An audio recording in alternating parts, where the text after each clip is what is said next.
오늘 오후에 우리에게 주시는 하나님 말씀은 시편 128편 1절로부터 6절의 말씀입니다. 시편 128편 1절로부터 6절의 말씀, 우리 한 절씩 교독하십니다. 우리 화면을 보시면서 한 절씩 교독하십니다. 여호와를 경외하며 그의 길에 행하는 자마다 복이 있도다. 내가 내 손이 수고한 대로 먹을 것이라. 내가 복되고 형통하리로다. 내 집 안방에 있는 내 아내는 결실한 포도나무 같으며 내 식탁에 둘러앉은 자식들은 어린 감람나무 같으리로다. 여호와를 경외하는 자는 이같이 복을 얻으리로다. 여호와께서 시온에서 내게 복을 주실지어다. 너는 평생의 예루살렘의 번영을 보며 내 자식의 자식을 볼지어다.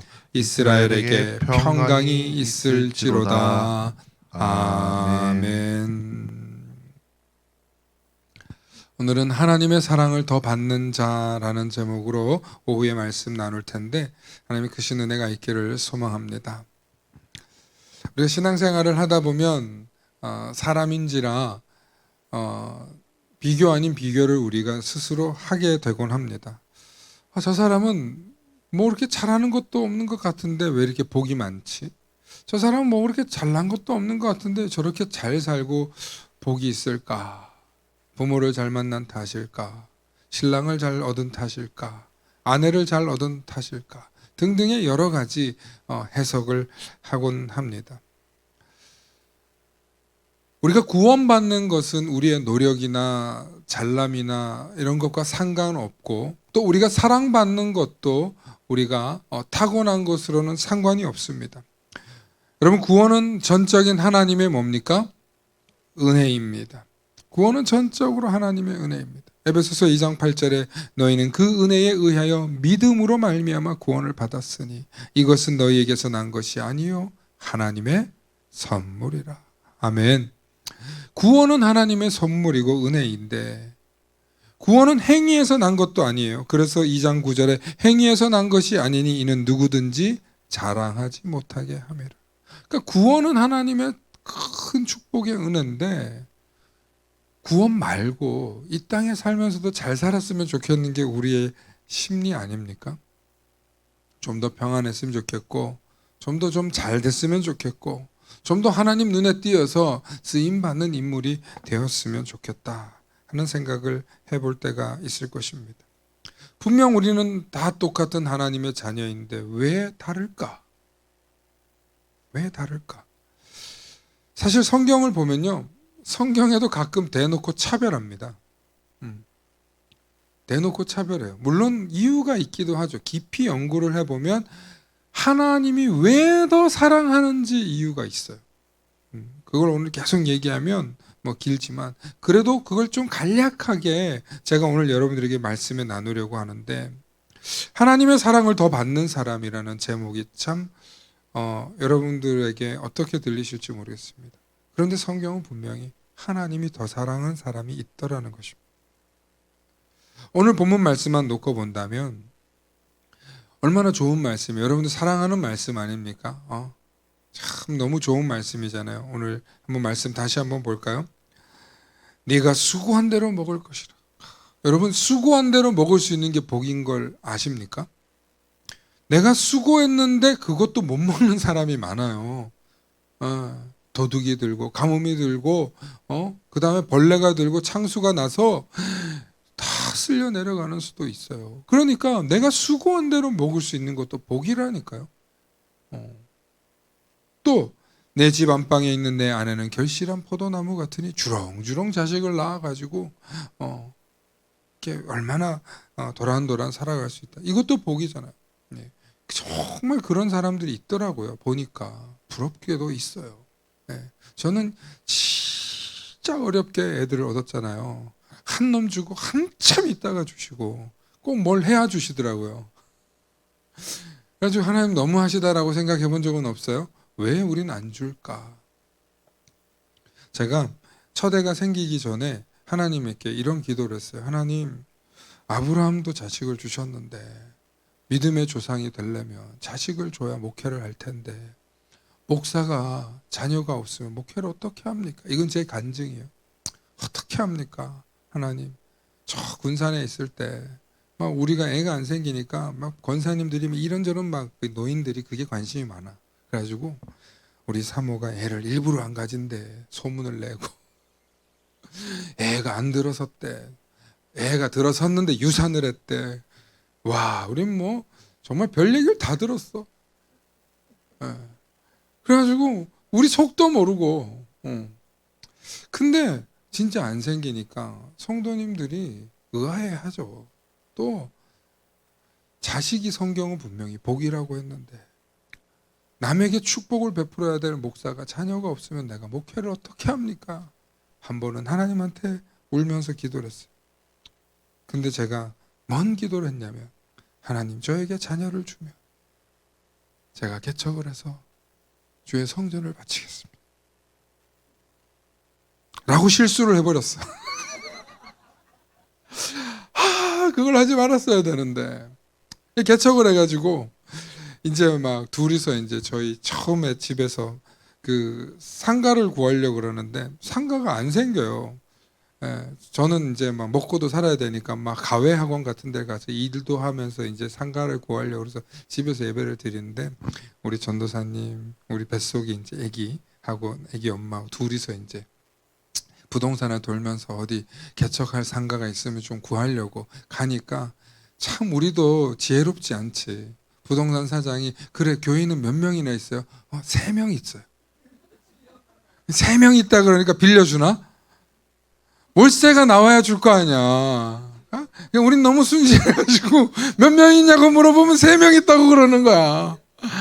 아이고 그래서 안 빌려줬더라고요. 나중에 들어보니까. 우리 이렇게 순진하게 정말 뱃속에 아기 요만큼 있을 때 했는데 그러면서 이제 상가는 안 구해지지. 뭐 전도사님, 우리 집사람, 나, 그 다음에 이제 은퇴하신 목사님이 불쌍하다고 이제 와주시면서 예배를 드리는데 한 번은 우리 집사람이 헌금 바구니를 끌어안고 우는 거야. 이거 먹고 살아야 되는데 뱃속에 아기는 이제 곧 나오지. 얼마나 서러워가지고 막 우는 거야. 그러면서 막 저한테 이제 어떡하냐고 앞으로 지금 뭐 상가도 안 구해지지 막 그래서 이제 답답해서 하소연을 하는데 저도 뭐라 할 수가 없잖아요. 그래서 밖에 나가가지고 하늘을 보고 땅을 보고 하늘을 보고 땅을 보는데 그때 하나님이 저한테 제가 마음이 막 이렇게 막 울락불락하고 있었어요. 근데 그 장면을 보여주시는 거예요.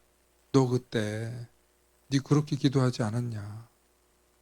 너 자식 주면 너 나한테 개척해서 성전 바친다고 하잖아. 그게 딱 떠오르면서 이게 과정이었구나. 하나님의 과정이었구나. 그러면서 제가 얼른 돌아와서 집사람 달래고 하나님이 해주신대. 뭣도 모르면서 하나님이 해주신대. 우리 집사람은 그냥 또 목사 말이라면 또 믿고 따라오는데 얼마나 막막해요. 진짜 헌금이라고 한 달에 고작 들어와봤자 장로님이 선교비 보내주는 거 그때 당신 권사님이 보내주는 거 우리 전도사님이 그래봤자 한 달에 기껏해야 뭐 100만 원도 안 되는 상황인데 생활비도 안 나오는 상황인데 근데 하나님이 해주신대. 그 장면을 보여주시면서 네가 그렇게 한다고 하지 않았냐? 내가 함께 한다. 할렐루야. 그때 그 과정이 저에겐 굉장히 큰 경험이었는데 난 이렇게 어렵게 자식 얻었는데 어떤 사람은 쑥쑥 나 막 아주 셋 넷을 낳아. 부러워 저 너무 부러운 거예요. 우리 둘째는 언제 생겼어요? 이 성전 건축하고 생겼잖아요. 하나님은 정말 신묘막측하고 계산적인 하나님이야. 진짜 정확하신 분이야. 네. 둘째 가지려고 그렇게 했었는데 이거 우리 간증이니까 다 듣고 넘어가자. 그렇게 달라고 했는데 안 주시더라고요. 근데 딱 이 성전을 딱 드리고 나니까 둘째가 탁 태어나. 그것도 쉽게 태어나냐고. 또 인큐베이터 들어갔다 나와서 네가 하는 거 아니다. 기도해라 종아. 종을 우리 기도 막 시키고 막 앰뷸런스 타고 막 신촌에서 강남까지 보내고 막 아주 하나님이 하시는 과정들이 있었어요. 사랑하는 성도 여러분, 너무 부러운데 그 부러운 사람들이 있어요. 하나님이 복을 주시는 줄 믿으시길 바랍니다. 근데요, 그렇게 얻으면 그게 복인 줄도 모르더라고요. 희한해요. 그렇게 자식을 쑥쑥 주는데 그게 복인 줄 모르고 사는 사람이 있어요. 얼마나 안타까운지 몰라요. 사랑하는 성도 여러분, 하나님은 우리에게 복을 주시는데 6절에 내 자식의 자식을 볼지어다. 이게 얼마나 큰 복인 줄 아세요? 가문이 이어진다는 소리잖아요. 자녀가 자녀를 잇는다는 소리. 굉장한 복이에요. 제가 오늘 이 이야기를 하는 이유는요, 복 있는 사람이 있더라는 거예요. 네.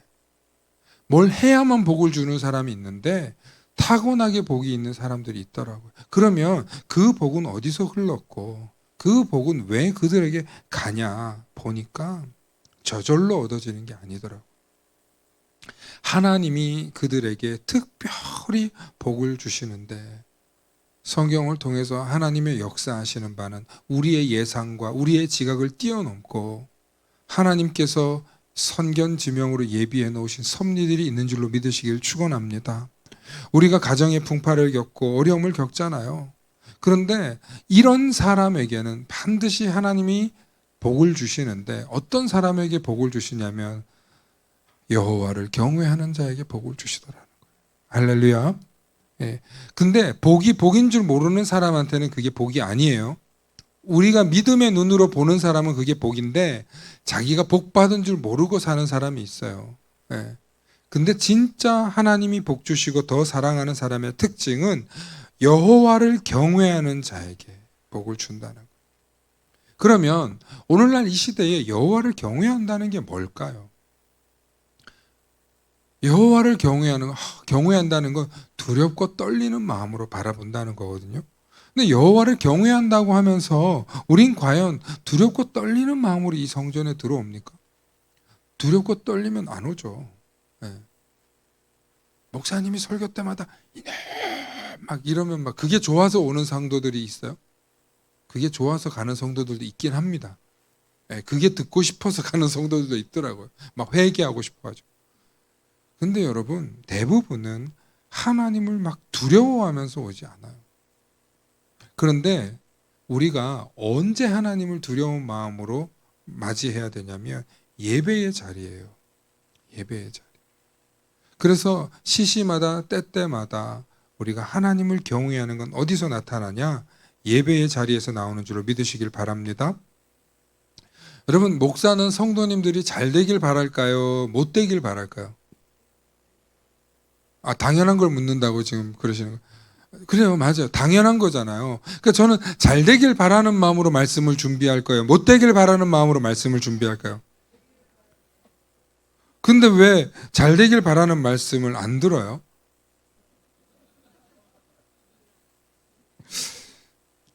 여러분, 이 원리와 같은 건데요. 하나님을 경외하는 자는 결코 하나님의 말씀 앞에 순종하면서 나아가요. 근데 제가 이런 얘기를 들었어요. 이제 은퇴를 앞둔 목사님이 신학생들하고 목회자들을 이렇게 모아놓고 이런 얘기를 하셨어요. 니들이 앞으로 목회를 하려면 정말 힘든 일이 있을 텐데 그 힘든 일이 있을 때마다 이 이야기를 기억해라. 그러면서 하신 말씀이 있어요. 그게 뭐냐면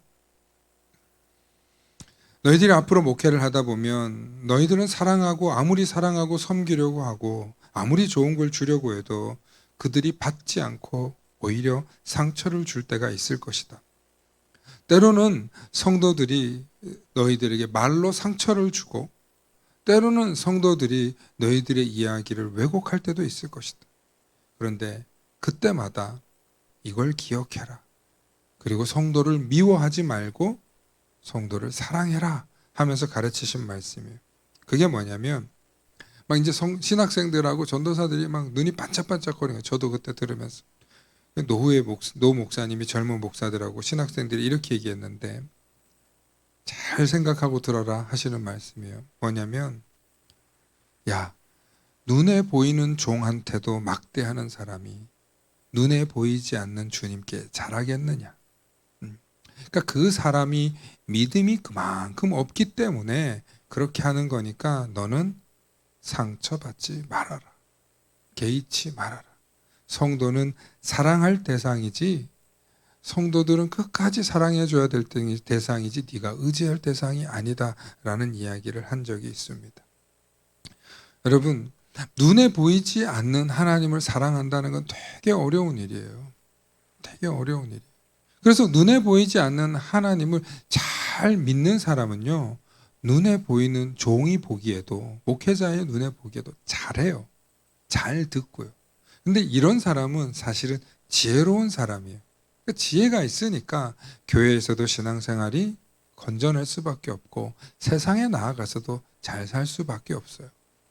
그러면 왜 지혜가 없냐면 눈에 보이지 않는 하나님이 보이지 않기 때문에 지혜가 안 생기는 거예요. 눈에 보이지 않는 하나님이 믿어지는 사람에게는 신령한 지혜가 있는 줄로 믿으시길 바랍니다. 미국의 아주 유명한 기업 회장님은 중요한 사업 계약을 할 때마다 고급 레스토랑에서 계약서를 쓴대요. 그런데 상대방 계약 상대방 대표와 식사를 할 때 꼭 그 식당에서 가장 어린 종업원을 불러다가 일부러 물을 쏘더라고 시킨대요. 그 상대방 대표한테. 그러면 이 상대방 대표가 두 종류가 나오겠죠. 하나는 아유 툭툭 털면서 괜찮아 이러면서 지나가는 사람이 있는데, 어떤 사람이 또 있겠어요? 이게 얼마짜리 옷인 줄 알아? 막 단단히 막 이렇게 보상하라는 듯이 어린 애를 막 혼내는 경우 있어요. 그러면 그 회장님은 이 사람하고 절대 계약을 안 맺는다는. 그게 일종의 테스트라는 거예요. 우리가 눈에 보이지 않는 하나님을 사랑하는 사람은 눈에 보이는 일반 사람들에게도 잘하고 살아야 되는 줄로 믿으시길 바랍니다. 그러니까 우리 그리스도인들이 하나님을 대하는 것과 세상 사람들을 대하는 것이 이중적이지 않아요. 똑같아요. 하나님을 경외하는 사람은 세상에 나아가서도 그 말과 행동이 경거망동하지 않는 줄로 믿으시길 바랍니다. 하나님을 경외하는 종은, 하나님을 경외하는 자는 어디서나 하나님의 말씀과 그 명령에 순종하는데 이 사람이 하나님께 사랑을 더 받는다는 거예요. 그래서 따릅시다. 명령에 순종하는 자가 더 사랑받는다. 창세기 6장 21절과 22절에 보면 노아가 나오는데요. 노아가 진짜 말도 안 되는 명령을 들어요. 이제 홍수가 날 텐데 니들이 식량과 짐승들을 한 쌍씩 한 겨리씩 해가지고 다 데리고 들어갈 수 있도록 큰 방주를 만들라고요. 몇 년에 걸쳐서 이 방주를 만드는데 수많은 사람들이 조롱하고 놀려요. 그리고 나서 다 만든 다음에 여기에 또 음식들을 저축해서 넣으라고요. 근데 노아가 어떻게 하냐면 22절에 노아가 그와 같이 하여 하나님이 자기에게 명하신 대로 다 준행하였더라. 아멘. 여러분, 이 준행하다는 말이 잘 지키고 행동으로 옮겼다는 뜻이에요. 하나님의 그 명령이 노아에게는 보이긴 했는지 들리기만 했는지 알 수는 없어요. 그런데 그가 준행함으로 그가 그 땅에서 의로운 자라고 칭함을 받습니다. 우리가 세상을 살면서 많은 그리스도인들이 승리하고 성공하기를 바랍니다. 승리하고 성공의 공식은요, 반드시 순종이 있어야 되고 그 다음에 행동으로 행함이 있어야 되는 거예요. 우리가 행함을 하지 않으면서 성공하고 승리하길 바랄 수는 없는 거잖아요. 그래서 여러분들이 사업도 하시고 세상에서 뭔가를 해요. 그 일도 행해야 되는 거예요. 그런데 하나님의 명령대로 순종하면서 나아갈 때 그 일들이 우리에게 기가 막힌 역사로 나타나는 줄을 믿으시길 바랍니다. 십계명은 우리에게 많은 명령을 언급하는 게 아니라 사실은 한 가지 명령만 하고 있어요. 하나님의 명령을 잘 따르라는 거예요. 십계명의 핵심은 하나님의 명령을 잘 따르라는 거예요. 그런데 하나님의 명령을 잘 따르려고 해도 우리가 잘 못 따르는 이유가 두 가지가 있는데, 하나님의 명령이 뭔지를 잘 몰라요. 무관심해요. 하나님을 몰라요. 그래서 잘 못 따르는 게 있고, 두 번째는 우리 마음이 이리 갈까 저리 갈까? 양 갈래? 뭐 천 갈래? 만 갈래? 우리 마음이 막 이렇게 흔들린단 말이에요. 이번에 이렇게 할까? 저번에 이렇게 할까? 막 우리가 마음이 흔들리니까 하나님 명령에 순종하기가 쉽지가 않아요. 하나님 명령에 순종하는 게 어렵기 때문에 성경은 우리에게 끊임없이 명령하고 있어요. 오늘 노아에게도 하나님 명령하셨어요. 그 명령에 순종하는 사람을 하나님 더 사랑하시더라고요. 할렐루야. 할렐루야. 그러니까 성경을 보시거든 여러분들이 이건 나에게 주신 오늘의 명령이다. 예. 여러분들께서 성경을 보시다가 이거 하나님이 오늘 나에게 주시는 명령이다. 그럼 그런 감동이 되실 때 그걸 행함으로 나타날 때 하나님이 우리에게 뭘 하시냐면 내 믿음대로 될지어다 하고 하나님이 응답해 주시는 거예요.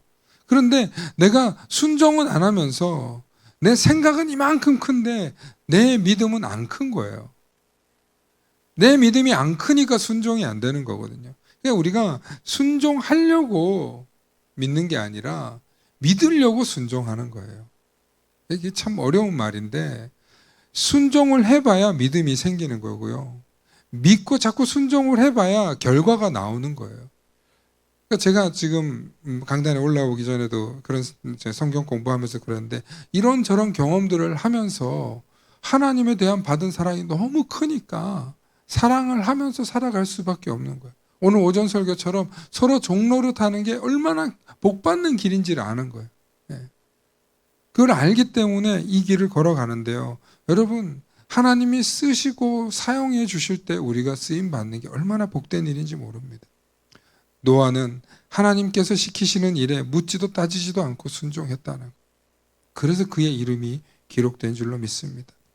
마지막으로 우리가 하나님의 사랑받는 자이면서도 계속 사랑을 더 받는 사람이 되기 위해서는 우리가 이런 모습이 있어야 되는데 일평생 그 명령을 준행하기 위해서 몸부림치는 자가 되어야 될 줄로 믿습니다. 이게 어려운 일이에요, 사실은.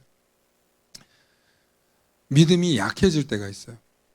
믿음이 연약해질 때가 있어요. 몸이 약해지고 마음이 약해지고 늙어가다 보면 우리가 약해질 수가 있어요.